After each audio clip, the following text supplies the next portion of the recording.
Bienvenidos a las sesiones informativas de EINA. Hoy os vamos a presentar el máster universitario en diseño de espacios y contamos con la presencia de su coordinadora, Sara Coscarelli, y dos de sus exalumnas, Yolanda Loranca y Carolina Silva. Bienvenidas.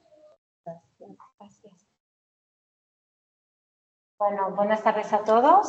Antes que nada quería presentarme, soy Sara Coscarelli, soy la directora del Máster Universitario en Diseño de Espacios y hoy os voy a presentar la edición del curso 25-26. Me acompañan dos estudiantes del curso pasado que servirán de testigos para que les podáis contactar en cualquier momento, consultarles dudas y ellos también nos explicarán su experiencia en el desarrollo durante el año pasado.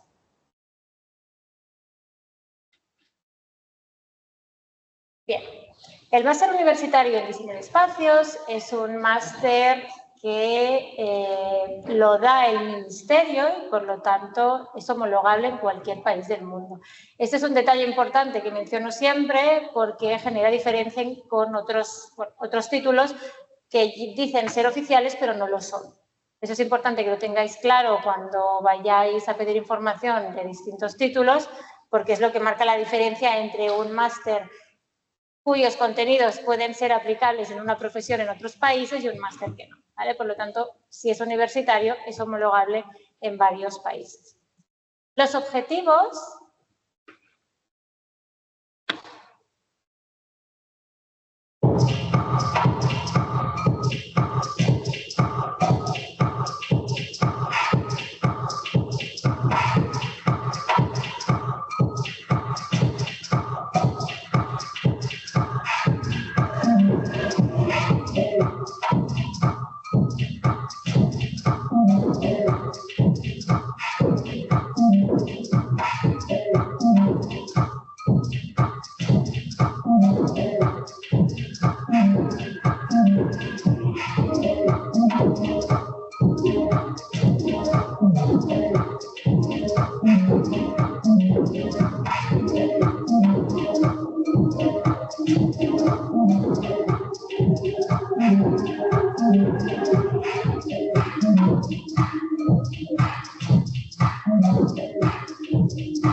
más allá del vídeo que habéis visto, que es nuestro vídeo de presentación y que muestra cómo es EINA y qué hacemos en EINA y qué es para EINA el diseño, en este máster planteamos los contenidos desde las humanidades, desde el pensamiento crítico. ¿Por qué? Porque entendemos que cualquier proyecto tiene su razón de ser basada en la investigación previa y que, por lo tanto, no podemos realizar un proyecto si previamente no investigamos antes, no pensamos, no reflexionamos y no interpretamos la realidad en la que vivimos. A partir de ahí, hacemos un estudio del usuario para quien en realidad trabajamos a través de esta dimensión perceptiva, emocional, de lo que viene a ser la user experience. La user experience existe desde hace años en lo que es el diseño gráfico y también en producto, pero en el diseño espacial digamos que no es tan novedoso. Ahora se empieza a implementar, pero bueno, a través de varios de investigaciones que llevo haciendo desde hace años, me he dado cuenta de que la percepción que el usuario tiene del espacio es lo que realmente le va a hacer percibir un bienestar, que por lo tanto, más allá de entender el diseño desde la óptica del diseñador, hay que entenderlo desde la óptica del usuario que habita ese espacio. Todo esto lo hacemos para poner en valor vuestra capacidad y habilidad creativa, que ya venís con ella, ¿no? Ya lleváis esa mochila que habéis ido desarrollando durante el periodo del grado. Y además os damos herramientas para poder desarrollar proyectos ejecutivos a nivel técnico y finalmente crear una identidad visual, es decir, que el arquitecto o el diseñador de espacios tenga también esa formación gráfica que le permite presentar, representar y vender un proyecto. ¿Cuál es nuestro público objetivo? ¿A quién nos dirigimos? Nos dirigimos a estudiantes que quieran profundizar a través de la interpretación del contexto social, pero también histórico y cultural, en el que se desenvuelven estos proyectos, ¿no? Es lo que decía, no podemos realizar un proyecto si no entendemos el contexto. No es lo mismo realizar un restaurante en Punta Cana que realizar un restaurante en el downtown de Nueva York. ¿Por qué? Porque los contextos son distintos. Por lo tanto, en ambos casos tendríamos que estudiar cuáles son las realidades y los contextos de cada uno de estos proyectos. Además, intentamos que nuestro público busque y quiera ver otras maneras de crear los proyectos, no solo a nivel de estrategia, sino también de método, ¿no? Hay muchas maneras de hacer un proyecto, hay muchos principios y muchos finales. Cuando empezamos un proyecto nunca sabemos cómo va a acabar, pero sí que sabemos que un proyecto tiene un principio, un nudo y un desenlace. Y este orden no siempre es el mismo, en función de la tipología de proyecto. Y por lo tanto animamos a nuestros estudiantes que busquen innovar en estas metodologías proyectuales y les damos herramientas para que lo logren. Los requisitos de admisión son claros y concisos porque, como decía, al ser un máster universitario, el perfil de entrada es restringido. Es un máster ejecutivo que requiere de unos conocimientos previos en los cuales no se puede acceder a él. Por lo tanto, pueden entrar al máster, pueden solicitar la inscripción a aquellos estudiantes que hayan estudiado previamente arquitectura, arquitectura técnica, diseño de interiores o fundamentos de arquitectura. Estos títulos son títulos universitarios emitidos desde España. Para los estudiantes que vengan de otros países, lo que hacemos es asemejar los contenidos a través del cruce de expedientes académicos, ¿vale? Del Transfer of Records. Si vosotros, por ejemplo, habéis estudiado pues, ingeniería industrial, pues miraríamos de cuadrar los contenidos con lo que aquí es la ingeniería industrial, que no se llama exactamente así. Y pongo este ejemplo porque también podemos admitir estudiantes que vengan de estas carreras del ámbito de la ingeniería, ¿no? Por ejemplo, aquí tenemos en España una carrera que es Ingeniería Técnica en Diseño Industrial y pongo este ejemplo porque justamente recibimos siempre estudiantes de diseño industrial, que no vienen de ingeniería en diseño industrial, sino de diseño industrial. Pero, por ejemplo, en América Latina, diseño industrial es una carrera de diseño que se asemeja mucho a lo que aquí en España es ingeniería en diseño industrial, ¿vale? Por lo tanto, no os fijéis tanto en el título de las carreras, sino en su contenido. Por lo tanto, en el momento de hacer la inscripción, viendo de qué titulación venís y con vuestro expediente académico, hacemos el cruce y vemos si podéis ser admitidos o no. Las salidas profesionales son varias, tanto más allá de lo que es el diseñador comercial que se dedica a hacer proyectos, ya sea del ámbito doméstico, del ámbito comercial o de espacios de trabajo y bienestar, como de espacios efímeros. Luego hay todo un abanico de posibilidades, como puede ser el project management, como puede ser continuar con estudios de doctorado, justamente porque el máster es universitario y permite esa opción, trabajar en televisiones, en platós, en teatros, en museos, en diseño de exposiciones. Son varias las opciones que da el máster, partiendo siempre de una base previa. Insisto en que hay unos requisitos previos que ya os da la propia carrera universitaria. Tenemos un profesorado muy variado que se divide en 3 tipologías. Por un lado tenemos el profesorado doctor, que es un perfil que es profesional, pero que sobre todo se dedica a la parte académica, por lo tanto da docencia en la universidad, pero sobre todo investiga y por lo tanto transfiere en sus clases el contenido de su investigación. Ese sería, por ejemplo, mi caso. Yo me dedico a la investigación del conflicto del hábitat, ¿no? Y los hábitats futuros, cómo el ser humano habita en el espacio, y a través de mis investigaciones las conclusiones a las que llego es justamente lo que explico en mis clases. Luego tenemos el perfil híbrido, que es un profesional que también es doctor, pero que convive en el ejercicio de la profesión de arquitectura o diseño de espacios en su mayoría con la docencia universitaria. Y luego tenemos el perfil ya puramente profesional, que viene puntualmente a la universidad a impartir clases con un perfil muy executive, muy profesional. En relación a la estructura del programa, es un máster que se divide como en 3 materias: la materia de proyecto, la materia de contexto y la materia de instrumento.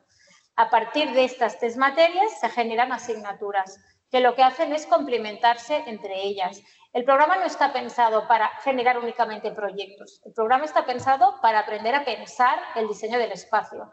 Y el pensamiento del diseño del espacio, desde este punto de vista crítico que os comentaba, se trabaja desde el contexto, desde el instrumento y desde el mismo proyecto, justamente porque entendemos que uno no tiene sentido sin el otro. Vamos a ver un poco las asignaturas. Dentro de la materia de proyecto tenemos espacio efímero, donde aprendemos a trabajar el espacio temporal, el espacio que no es permanente, el espacio expositivo, el stand de feria. Hay muchas opciones y hay muchas tipologías de espacio efímero. Según el año, trabajamos uno u otro, porque en las asignaturas de proyecto, que son 4, intentamos que siempre sean proyectos reales. En este caso, vemos una imagen de una estudiante que realizó una vivienda efímera en el terrado de un edificio de Barcelona, partiendo del contexto, lo que os decía antes, ¿no? Partiendo de la realidad de que es muy difícil acceder a la vivienda y, por lo tanto, ella propone este tipo de habitáculo que se puede comprar en Amazon, ¿no? Entonces, entendiendo una realidad alternativa en la que los terrados de las ciudades serían habitables y que las comunidades de propietarios lo permitirían, pues planteaba esta opción. Espacio doméstico. En espacio doméstico se desarrolla un espacio residencial. Este año, por ejemplo, estamos haciendo una colaboración con la empresa Cosentino, que es una empresa multinacional pero de origen español, que lo que hace es fabricar materiales de encimera para cocinas, y ahora ya está realizando pues otro tipo de materiales también para baños, para fachadas de edificios, ya más a gran escala, y hacemos una colaboración con ellos donde estudiamos el nuevo concepto de cocina y de baño, entendiendo que son espacios de socialización, que en un pasado no lo eran espacios de servicio y ahora son espacios de socialización. Por lo tanto, han ganado a nivel jerárquico un puesto, ¿no? Y por lo tanto, la entrega de este proyecto se hará en el showroom de Cosentino que tiene aquí en Barcelona. Comunicación visual es una asignatura de tipo instrumental que se genera también el primer semestre y que lo que hace es dar herramientas y técnicas de comunicación tanto para la venta del proyecto a un cliente como para su representación. Y se divide en una parte de puramente diseño gráfico, otra parte de fotografía para entender la perspectiva en la que trabajamos el espacio, la luz, los puntos de fuga, etcétera. Sirve mucho sobre todo para trabajar representación de maquetas, no para realizar las maquetas, sino para ver luego cómo representamos estas maquetas a nivel visual una vez han sido hechas, por ejemplo. Y luego una parte de representación avanzada de lo que es el proyecto, aquí sí a nivel de visualización del proyecto arquitectónico. Y luego tenemos otra asignatura que es narrativa del proyecto, que se enfoca, está relacionada con lo que os decía antes de la historia del proyecto, ¿no? Un proyecto es una historia y tiene un principio y un final. Y mientras tanto pasan cosas. Pues estas cosas que pasan son las que se trabajan en este módulo, en esta asignatura. Especialmente lo que viene siendo la preexistencia ambiental, es decir, todo lo que el diseñador se encuentra en el emplazamiento en el cual tiene que actuar. En tanto que diseñadores de espacios no creamos edificios, ¿no? Nunca nos encontramos un emplazamiento vacío, una parcela en la cual construir, sino que ya hay una preexistencia construida. Y esta preexistencia hay que estudiarla para ver qué elementos se pueden poner en valor, qué elementos se tienen que proteger por un tema patrimonial o qué elementos se pueden eliminar. Intentamos, por eso, no hiperdiseñar, sino respetar lo que ya tenemos para poderlo revalorizar en los casos en los que sea pertinente. Otra asignatura instrumental del primer semestre es acondicionamiento del espacio. Resulta ser una asignatura muy interesante por su cariz utilitario, ¿no? Se divide acondicionamiento térmico, acústico y lumínico. Hablaríamos de aislamiento térmico, aislamiento acústico y luego toda la parte vinculada a la iluminación. Tanto la iluminación experimental, ¿no?, de cómo la luz interfiere en el espacio y en el material, como también la parte de iluminotecnia, los cálculos lumínicos para ver la cantidad de luz que un espacio del ámbito que sea necesita para ser funcional. En espacio comercial, ahora nos vamos ya al segundo semestre, trabajamos la parte, digamos, más vinculada a la restauración, al retail y a la hostelería. A pesar de que se dan píndolas, ¿no?, se da contenido de las tres áreas, en función del proyecto real que se esté trabajando, en ese año se hará un ámbito u otro. Este año, por ejemplo, trabajaremos el hotel a través de un proyecto que está realizando el profesor que imparte esta asignatura, que además realizó este restaurante. En espacio de trabajo lo mismo, trabajamos en espacios reales. El espacio de trabajo hoy en día es mucho más que trabajo en sí mismo. Hablamos de ergonomía, hablamos de bienestar, son espacios en los que el usuario pasa muchísimas horas, muchísimas más de las que pasa en su propio hogar y por lo tanto sí tienen que tener un acondicionamiento a veces incluso mayor del que puede tener un hogar, ¿no? Entonces los niveles de exigencia y de eficiencia son muy altos. Este año, por ejemplo, realizaremos una colaboración con la empresa de cosméticos Martider, para los que diseñaremos los espacios de relajación de sus oficinas. Y el diseño de espacios en el mundo es la asignatura que os comentaba a nivel contextual, ya del segundo semestre, en que realizamos una mezcla de teoría, historia y crítica, ¿no? Son palabras que quitamos a la hora de diseñar el título de esta asignatura porque no suelen gustar, pero al final son espacios de reflexión. Es una asignatura en la que reflexionamos sobre cómo ha evolucionado la historia de la arquitectura y del diseño de espacios y por qué ha evolucionado, ¿no? Este por qué es lo que sería la crítica, ¿no? ¿Cómo interpretamos el diseño? No solo a nivel histórico, sino también a nivel contemporáneo, incluso a nivel de autoevaluación, ¿no? Es muy importante para el buen diseñador que sea capaz de autoevaluarse y tener herramientas para poder interpretar su forma de entender el diseño y ver si lo está haciendo bien o mal, más allá de lo que le diga el cliente. Y finalmente, dirección de proyecto, que es una asignatura vinculada al project management, pero que está dividida en dos partes. Una más ejecutiva, vinculada a la realización de presupuestos, a la metodología de gestión, a las normativas técnicas. No entramos tanto en permisos de obra porque en cada contexto geográfico es distinto. Hay unas normativas europeas aquí en Europa, otras estatales españolas, otras autonómicas y otras locales, pero en los demás países funciona distinto. Por lo tanto, al ser un máster internacional, no entramos a nivel de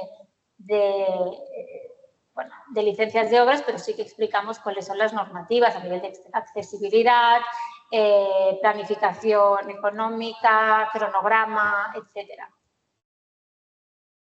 Y finalmente llegamos al trabajo final de máster, que es una asignatura más que se realiza durante el segundo semestre, aunque empezamos a trabajarlo al inicio del curso. Si bien es cierto que el máster es muy intensivo y por lo tanto hasta que no se empieza la asignatura en febrero no se empieza a desarrollar el trabajo, intentamos siempre que esto se agilice cuanto antes para que el estudiante tenga más tiempo para poderlo desarrollar.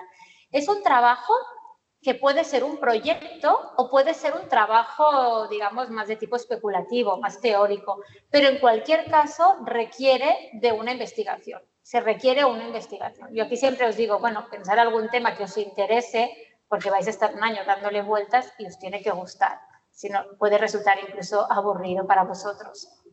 Este es un ejemplo de un proyecto de final de máster que se realizó hace unos años, en los que la estudiante se emplazaba en el delta del Ebro, del río Ebro, aquí en el sur de Cataluña, en el que existen una serie de habitáculos flotantes en los que antiguamente se cultivaban mejillones. Entonces ella retoma esta idea para recuperar esos habitáculos, que muchos de ellos están abandonados y están medio derruidos. Lo que hacía es recuperar uno de estos espacios, justamente poniendo en valor la preexistencia ambiental de la que os hablaba, y lo transforma en un restaurante flotante.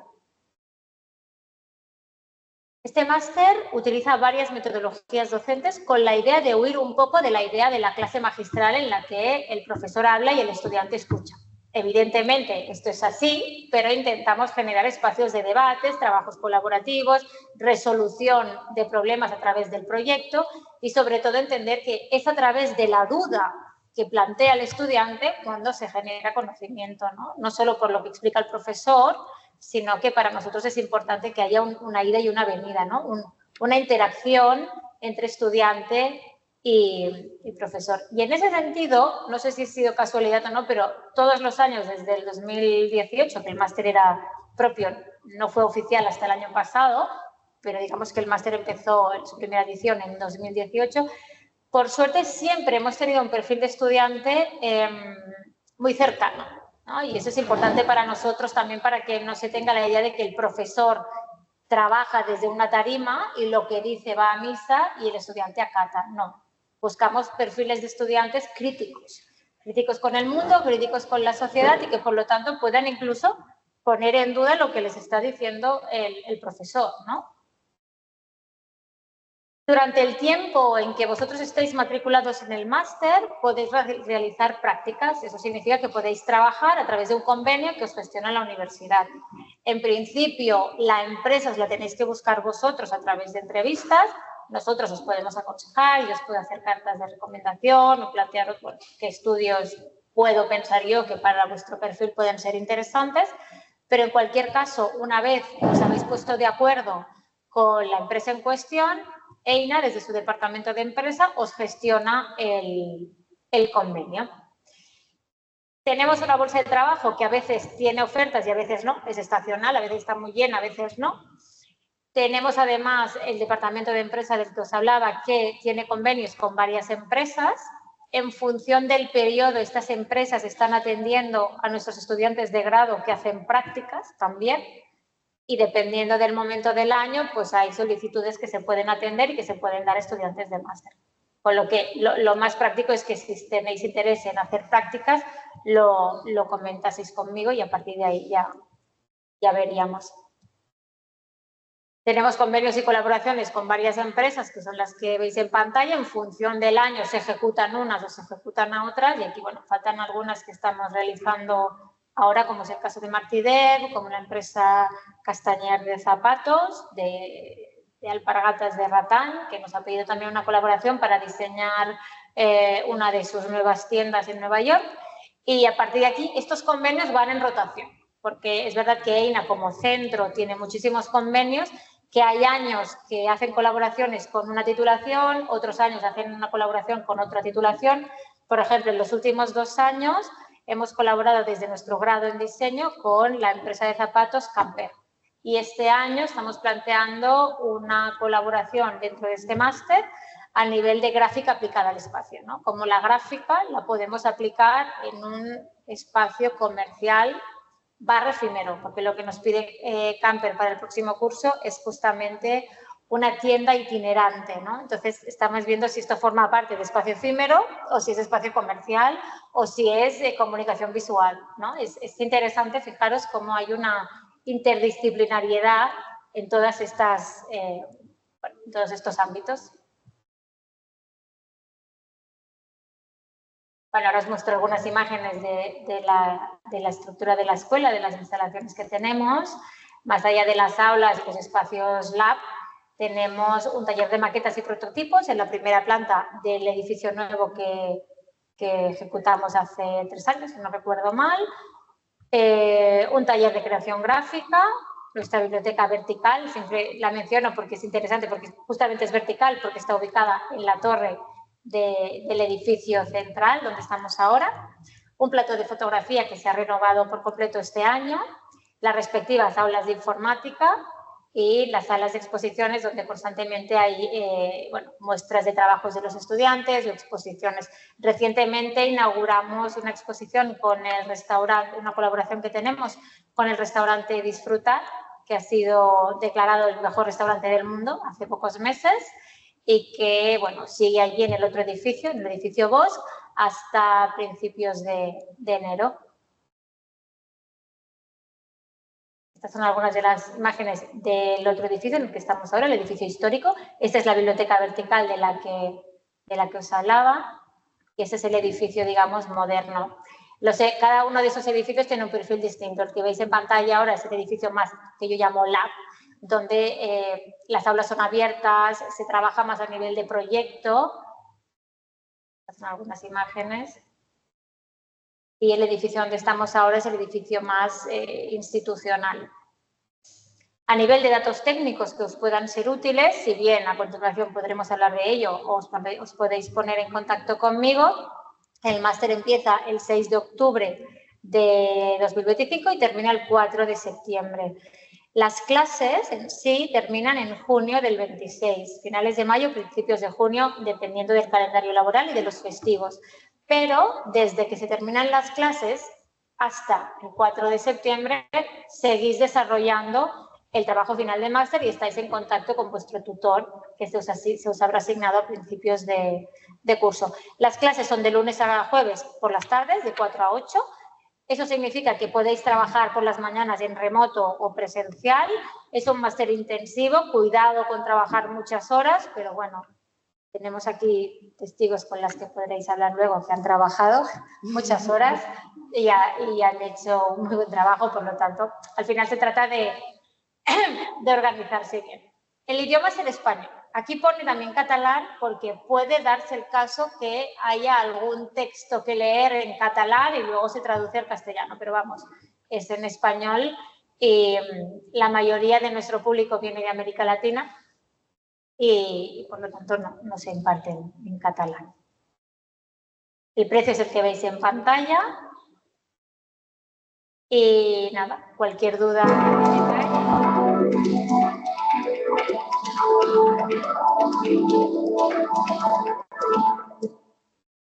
Cualquier duda que tengáis, pues ahora es el momento. Muchas gracias.